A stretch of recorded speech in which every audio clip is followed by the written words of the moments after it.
ছোটো ছেলের পিছনে রঙ্গ মারতে মারতে ১টা বেজা গেছে জানো তো। আজকে এত জ্বালাইছে এই ছেলেটা আমারে, মানে কি কইবা, 1টার দিকে গিয়ে ঘুমাইছে এখন। তো এই ঘুম কয় সেকেন্ডের ঘুম এটা মানে আমি জানি না। তো ফটাফট করে আমি কাজগুলো করে নিতেছি, আর আজকে বুঝতেই পারতেছি না কোনখান থেকে শুরু করুন। কেন কি 1টা বেজা গেছে এখনও মানে আজকে কি করছি, সকাল সকাল উঠাই আমি দুই বালতি কাপড় ভিজাই দিয়েছি। কেন কি আজকে না ভিজাইলে মানে হইব না, যেগুলো পরার কাপড় ওগুলো 2 দিনের কাপড় আর কি এখানে।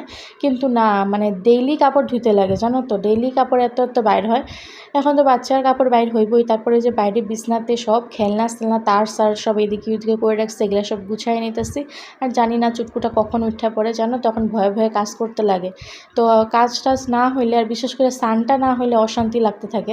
আর আমার না সকালবেলা উঠে স্নান কইরা সব মানে ঘর মুছামুছি ইসে করি ভাল লাগে না। আমি সব কাম কইরা কাপড় চোপড় ধুয়া পরে গিয়ে স্নান করতে আমি ভালো পাই। তো এদিকে দেখো ঝাড়ুটাড়ু দিয়ে আয়া পড়লাম।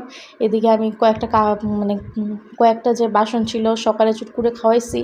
তারপরে দেবিয়াংশ অল্প চিরা ভাজি করে দিছিলাম, তো ওগুলাই বাসনগুলো অল্প ধুয়ে নিতেছি। আর কাপড় তো ধুইতেই লাগবো। এই কাপড় ধুইতে আমি অনেকটা খারাপ পাইতাম আগে, কিন্তু এখন আমি অভ্যাস হয়ে গেছে ডেইলি কাপড় ধুয়ে। তারপরে যে বাইরের জায়গাটা একটু মুছে নিতেছি। ঘর মুছার আজকে আর সময় নেই জানো তো, অনেক দেরি হয়ে গেছে। কখন রাঁধুম কখন খামু মানে তাল পাইতেছি না আমি। এদিকে দেবিয়াস কিন্তু স্নান করতেছে, ওরা স্নান করাতে বসাই দিছি। এদিকে আমি কাপড়গুলো ধুয়ে নিতেছি। আধা কাপড় ধোয়া হইতে না হইতে শুরুটা উঠা পড়ছে। তারপরে গিয়ে কী করছি, দরজার সামনে এরকম পাইপটা দিয়া ওটার উপরে খেলনা দিয়ে দিচ্ছি, আর আমি কাপড়গুলো ধুইলাম।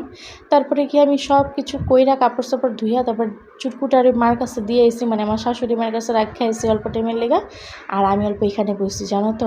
এই জায়গাটা আগে আমি অনেক টাইম বইতাম, কিন্তু এখন আমি মানে 20-25 দিন জায়গা তেলেও আমি একবারও বইতে পারি না। এটা আমার ব্যালকনি, এত ভাল লাগে বইতে এখানে। তো বইবে ভাবতেছি কি রান্না করুন। তারপরে ফটাফট নিচে আইসা এই যে আলু আর ঝিকা পোস্ত বানাইতেছি। তো এটা খাইতে আমার অনেক ভালো লাগে, কিন্তু আমার জামা একদম ভালো পায় না, তাহলে কিন্তু আমি এখন বানাই নিতেছি। আর বানাইতে ভাবতেছি কখন হইব আর কখন খামু। সকাল থেকে এত খিদা পাইছে, আমি আর খিদা সহ্য করতে পারতেছি না। মানে এই 2টা ছেলের পিছনে খাটতে আমার এত খিদা পায় যে আমি যখন একটু বেশি খাইনি জানো তো।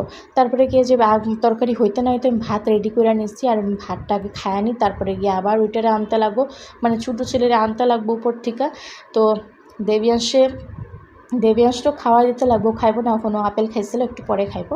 তো এদিকে দেখো অল্প হাত খাইয়া নিলাম। তারপরে আমার কইতেছে এটা দিয়ে ওরা একটা মানে গোল করে কাইটটা দিতে, ও খেলবো এটা দিয়ে, ফিক্কা মেরা খেলবো। তো এটা কাইটটা দিতেছি, আর চুটকুরো নিয়ে আমো এটা কাইটটা দেওয়ার পরে চুটকু ওখানে কানবো আর কি। 1-1.5 ঘন্টা হয়ে গেছে ওরা রেখেছি। তো এদিকে দেখো নিয়ে আইলাম ওরে, আর খাওয়াই দিছি, চুটকুটারও খাওয়াই দিছি, আর দেবিয়াংশও খাইয়া লিছে। আমার শরীরে আরও শক্তি নেই এগুলোর ছেলের, আমি এখন এগুলো